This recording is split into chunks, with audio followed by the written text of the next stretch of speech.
Hi, I'm Shamel, and today I'm going to show you some sparkly stamping with banana frog stamps on a scrapbook page.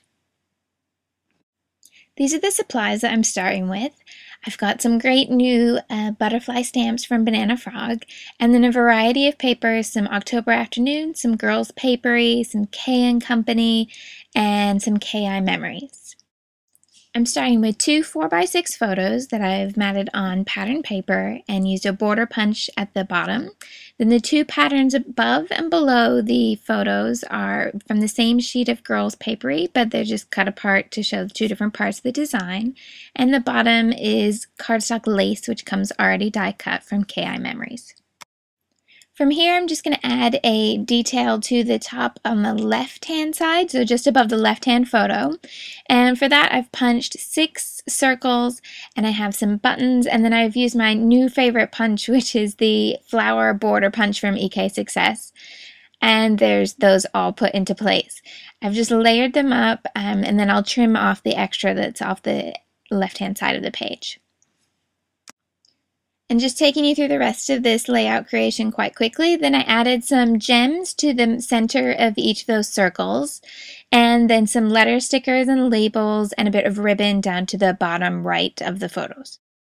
Then to the top, I added a journaling block and the title. The journaling block and the label behind the top of the title are both from My Mind's Eye, as are the letter stickers for Blossom. And then the cherry letters are thickers from American Crafts, and days are sparkly letters from KI Memories. Then I just repeated the circle border with 2 more circles to the right of the title. And so that finishes the layout except for the stamping. So I'm just going to show you this stamping technique on white cardstock so it will show up on camera.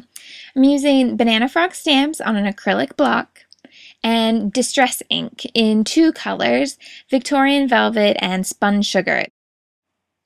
So I'm going to start this by stamping straight onto the white cardstock with the Distress ink. And then I'm going to add some sparkle with some pearls. Now there's lots of different brands of powdered pearls that you can use and all different colors. Just find whatever you happen to have or whatever you can find available and give it a try.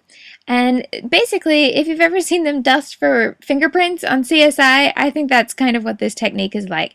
So I take a paintbrush and dip it into the pearls and then just tap it onto the stamp design. You don't want to brush from side to side because the ink is still a bit wet and the pearls will smear the design if you brush from side to side. So instead you want to hold the powder above the design and either tap or just turn the brush so that the powder falls onto the page. Now I'm using 2 different colors of ink with the same color of powdered pearl, and you'll see that it creates 2 different colors. Now it's not going to show very well the shimmer effect, but just trust me that where you can see where it's making it darker on the cardstock, that's because it's all shimmer. So this particular pearl has a pink color, but the shimmer is blue. So as you move it in the light, the butterfly shines blue on the pink design. So it's really, really easy, just stamping onto plain cardstock with Distress ink, and you don't need to set it or anything. For this last one, I've just used 2 colors on the stamp. So I started with the light color and then just tapped the darker color of the ink on the outer edges of the butterfly. And this time you'll see both colors on one butterfly. So there's 3 different versions there, a light one, a dark one, and one with 2 colors. And you don't need to fix this with any sort of spray or heat or powder. Once you've covered the design, just blow the extra powder off, and then you can cut out the butterflies and use them on your page or your cards. I love the filigreed larger butterfly in this set, but there's also a solid, really small butterfly that's perfect for tiny little tags, and I'm going to use 4 of those on this layout, 3 at the top and 1 at the bottom. Exactly the same technique, you're just stamping with the Distress ink onto the tag, and then using the paintbrush to adhere the pearl to the wet ink.